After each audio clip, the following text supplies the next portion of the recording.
So ayun guys, welcome back to my YouTube channel. It's me again, Cathy Castillo. And kung hindi ka pa nakakasubscribe sa aking channel, please subscribe this channel para sa mga updated ko pang video. So and for today's video ay magbigay naman tayo ng tips for SWE or Special Written Exam kung paano ito ipasa. So ayun guys, bago yan, let's go for the intro. Let's go, Arsa.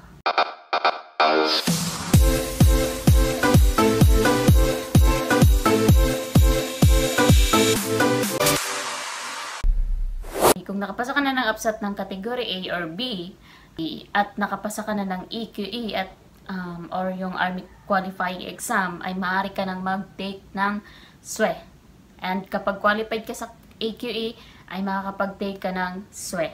Ano nga ba yung SWE? Yun ay ang Special Written Exam na kailangan i-take bago makapasok sa OCC o yung pagiging officer ng sundalo. So, kung gusto mo maging officer ng sundalo, ay kailangan mo itong ipasa, kailangan mo makapasok at ipasa ang APSAT muna for commissionship, ipasa ang EQE, Army Qualifying Exam, at ang SWE. Kapag yon ay naipasa mo, ay magkakaroon ka na ng pagkakataon na makapasok sa OCC bilang Officer Candidate Course or ng Armed Forces of the Philippines. So, ayun. First, so ayun guys, ang SWE ay hindi na katulad nung dati pa na may reading comprehension, may arithmetic, may communication skills, wala nang ganun. Ngayon, iba na. Ay hindi na katulad ng ganto. Hindi na katulad ng ganto, nasasagutan mo pa siya ng ganyan. Hindi na yung katulad ng dati. Ngayon ay iba na po. Ibang-iba na ang SWE ngayon. Isang question na lang ang mapupunta sa'yo, yun ay ang essay. Essay ay okay. Tips number 1 ang kailangan natin gawin sa essay ay magbasa ng mga topics, sa mga current issues, and about sa leadership, and about sa mga nagaganap dito sa atin. And magbibigay ako mamaya ng mga example essay question na natanong ko na sa mga nag-SWE. So ayun, bibigay ko din yun sa inyo para mapaghandaan nyo yung SWE. So ayun.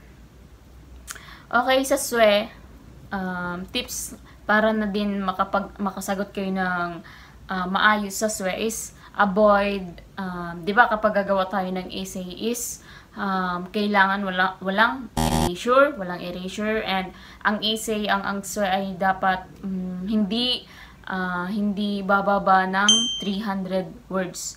Yun ang nandun. And dapat kailangan ang sentence mo ay dapat may introduction, may body, and may conclusion. Yan. And of course, and isa pa doon ay kung i-relate mo to sa experience mo, kung ano yung mga thoughts mo about doon, dapat nandun na. Kung sasagot ka, dapat maayos yung grammar, malinis yung pagkakasulat, walang erasure, and of course, maganda yung pagkakakonstruct ng mga words. And during my exam, ang tinanong sa akin ay about sa economy. Diba? Hindi natin ina-expect yung mga nireview ko ay about sa leadership, about sa Philippine Army, yon. Pero ang napunta sa aking tanong na hindi ko ina-expect ay about sa economy. Yung ang tanong doon, what areas in the Philippines that need to develop about sa economy. Mas kung yung tanong ba sa akin na paano pa mapadevelop yung economy dito sa atin, sa Pilipinas, kung ano pa ba yung ma-develop, yun ang tanong sa akin.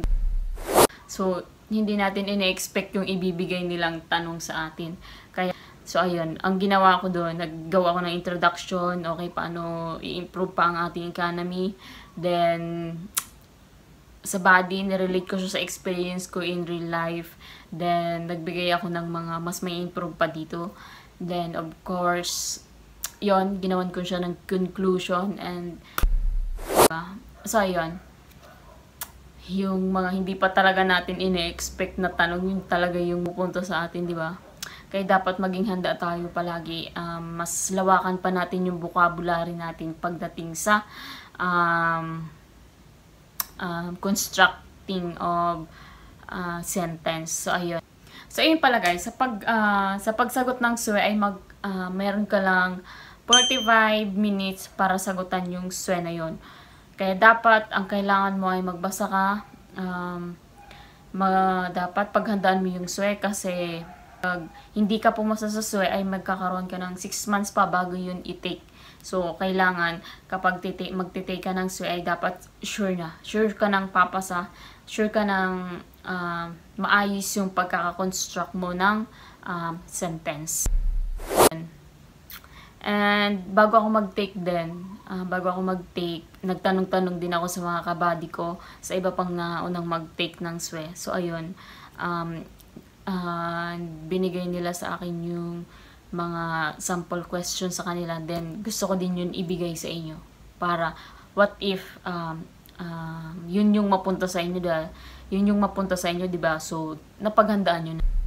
So, ayun guys, magbibigay ako ng 5 topics. 5 topics na nakuha ko sa mga kabady ko, sa mga naunang mag-exam ng SWE. So, ayun, magbibigay ako related sa if in case ma-encounter nyo ito sa tanungan, so mas makaka-prepare pa kayo. Yung tanong doon na, is religion necessary, important in choosing a leader? So, ayun.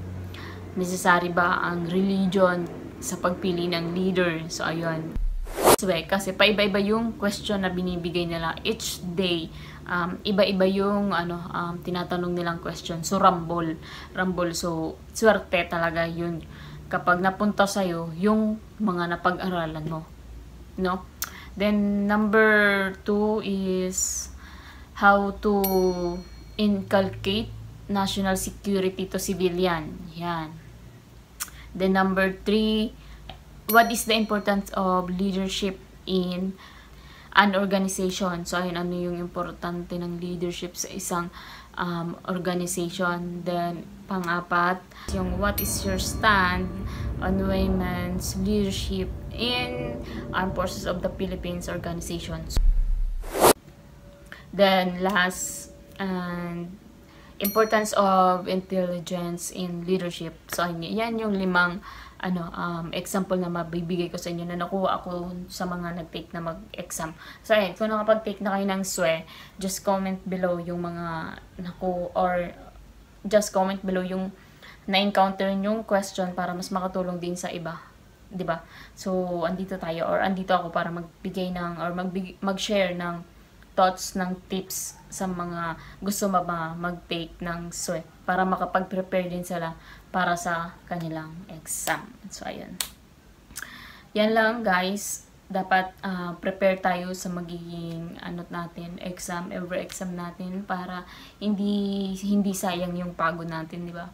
So, preparation is the key, review is the key, reading is the key. So, ayun. Mag-prepare talaga tayo kasi para lahat ng pagod natin hindi masayang.